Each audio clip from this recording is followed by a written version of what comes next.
what about abortion? Let's talk Yeah. about abortion, right? That's critical. It turns out that there are 44 million African Americans today. There would be 64 million African Americans. That means 20 million, or 33% of all African Americans, have been killed in the womb.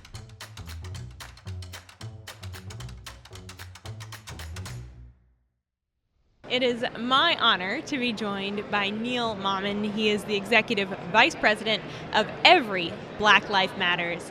Neil, thank you for being here. Thank you for having me, Virginia. So Every Black Life Matters is an alternative to Black Lives Matter. But Yes. explain what exactly you mean by that. What does it mean that you all are an So alternative? we are basically everything that BLM is not. BLM is not a solution to any of the problems in the black community. BLM is Marxist, we are not. BLM is pro-choice, we are not. BLM is against nuclear family, we are not. BLM is against traditional roles for parents and male and female, and we are not.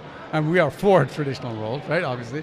So we think that we are the actual solutions to the problem. There is a problem in the black community. We can just look at that. Blacks make the least, average median income that blacks make is lower than any other demographic, any other ethnicity. Now notice I use the word ethnicity, not race, because we believe there's only one race, that's the human race. Everything else is an ethnicity between that. So in that ethnicity, blacks make the least amount of money, but it's not because they're black, because if you look at the top range, Indians, you can tell by my heritage I'm Indian, even though I grew up in Africa, was born in Africa, so I'm in a sense African by birth and by culture, but Indian by ethnicity, or by, if you will, by ancestry. Indians make the most amount of money in America than any other demographic, than any other ethnicity. And if it was a racist country, that would not be true. Now, the second highest ranked group is Taiwanese. And then you go down a few, and before you even see a white, quote unquote, white ethnicity, you see Nigerians and Ghanaians who are black, right? So it's not a question of racism, there's some other reason. And so we wanted to find out what the real reason was. That BLM was complaining about police brutality on that, and there is police brutality, there is definitely, so criminal justice reform is one of the things, but it's not what they're talking about, it's actually completely different. So what is it? So it turns out that police brutality is really the biggest offense against young black men was the Biden crime bill in 1994. The Biden crime bill has put more black men in prison for longer periods of time than any other crime since then. So that's the first thing. So if you want to talk about criminal justice reform, we got to start with the Biden crime bill. It would put a young black man who had half an ounce of crack cocaine into prison for the same amount of time as somebody with a kilogram of pure powdered cocaine, which is only going to be dealers and sellers, right? Nobody else would have that much to it. And yet, so if you were a black kid doing a black drug, you would get 20 years, whereas if you were a white kid doing the equivalent, like a white drug, you would get a slap on the wrist, or 6 months or something. So that's one of the first things. The second thing is there are bad cops. We need to eliminate them, but the socialist unions won't let us get rid of the bad cops. And so the police have to decide that that's something they want to stop, because there are bad cops, and then there are bad DAs. I could tell you of a really bad DA, Kamala Harris, would put black people in for years for a small crime. So there's definitely room for that. But the other thing I think that we really want to focus on is the real cause of black plight. Why is there black plight? Well, we think it all traces back to the 1970s when Lyndon Johnson decided to go after the black vote. He says, I'm going to get those ends to vote for us for the next 200 years because the blacks were voting Republican. No black would ever vote Democrat. And he said, this is the only way. So what he was going to do is he was going to hand out money, and he was going to recruit all the black families, and he was going to go after them with welfare.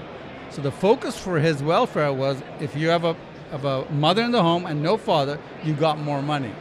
So guess what happens? When hard times come, the father doesn't make enough money. It makes more sense for the father to leave the home, or the mother to kick the father out of the home. And now, when Lyndon Johnson started his program, only 24% of African Americans were born in a family without a father. Today, 72% are born in a family without a father, in a house without a family.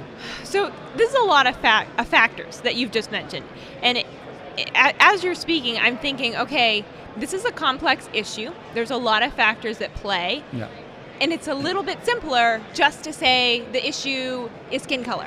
Yeah, And we just kind of slap that on yeah. it and then say, because then you feel better, right? Yeah. But here's the tragedy about it. You say it's about racism, but 20 years from now, the blacks will, if we don't solve the problem, the black community will be just as bad, in a worse shape, and nothing will have been solved. And so not only are they hurting, but then they're looking around saying, well, nothing's been solved, and yet it's definitely racism. So you've not solved anything, and you've made everything worse.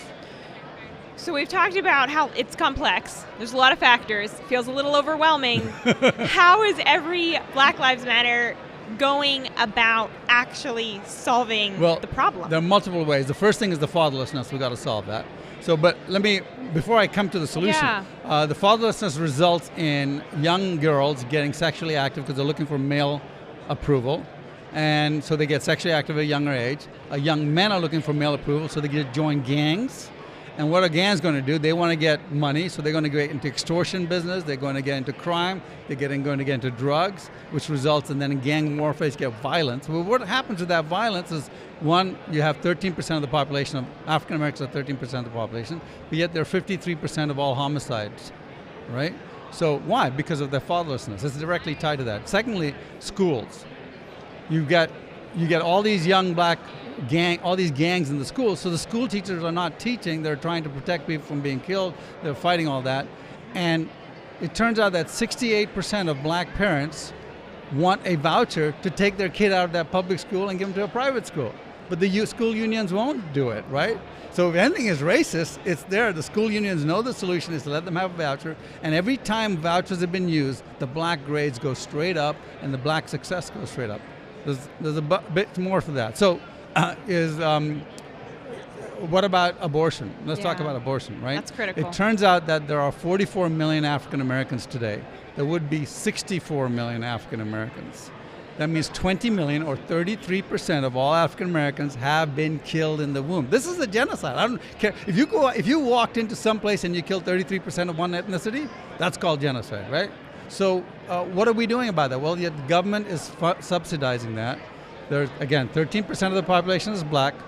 79% of all Planned Parenthoods are in black communities or in walking distance. Why is that? Because the government is feeding them money. So the government, if you look at all this, most of the problem is starting with the government, right? Government schools, government welfare, government-funded abortions. How do we solve the problem? We say go back to the beginning and let's fix it. Well, how do you fix welfare? Well, we know that we can't fix welfare overnight because so many people are dependent on it. We got to ease them out of it. But the first thing we can do is stop doing damage. Now, so here's my plan, and we've got to flesh it out and look on the unintended consequences of any law, right? So if you go in and you talk to, if you go in and you say, look, instead of taking away welfare from the mothers, how about we give them a bonus if there's a father who's married in the home? Now, we all know welfare should come from the church and not from the government, right? Absolutely. Government is bad at welfare. But until that point, what about if we bonus, what if we credit you more money if there's a married father in the home? Even if it's not your kids, the fact that you're in the home. That's the first step. Secondly, school vouchers. Third, stop funding abortions. In fact, why is the abortion rate amongst blacks so much higher? That's what we call systemic racism, right? Yeah. If you're targeting one group of people, that's systemic racism. In fact, we say there are only two systemic racism groups in the sources in this nation. That's the Democrat Party and Planned Parenthood, right? Mm-hmm. So we think there are real solutions out there, and that's what our stances are, and that's what we're fighting for. We want you to join us, get the word out, and we also have a way of interacting with people to bring them over to our side in a gentle way. Because as we said, if you say all lives matter, people call you a racist. So we're saying, no, we're going to take one step further. We're going to up the ante. You say Black Lives Matter, we say every single Black Life matters. And then we go to them and we say, look, if Black Lives Matter and we talk about welfare, do those fatherless black kids matter to you? Are you going to do anything about it? Yeah. And then we talk about schools. Do those school Black Lives matter to you? Are we going to work on vouchers? And we talk about the babies. Do those baby Black Lives matter to you? It's a holistic approach. You're right. Yeah. And so now, of course, and I've done this to BLMers, not the Antifa guys and not the Marxist guys, but just the average BLMer or the kid in college, who wants to go out there and show that he's not a racist. Well, when we get into that dialogue, we say, well, don't you see that our approach is far greater and more important? Don't you? I think you agree with us. Because every time I say to the school children, Black Lives Matter, they go say yes.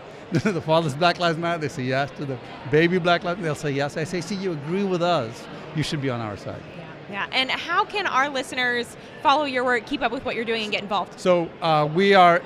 You can go to everyblm.com, everyblm.com, and we come out there and we'll actually do a training. We've done CRT training because we think that's a danger. It's a Marxist origin teaching. We talk about what we talk. We're talking about the difference between social justice and real justice. Or I call it biblical justice, but if you want to go to the secular aspect, true justice and social justice, and the difference, like for instance, is healthcare a right?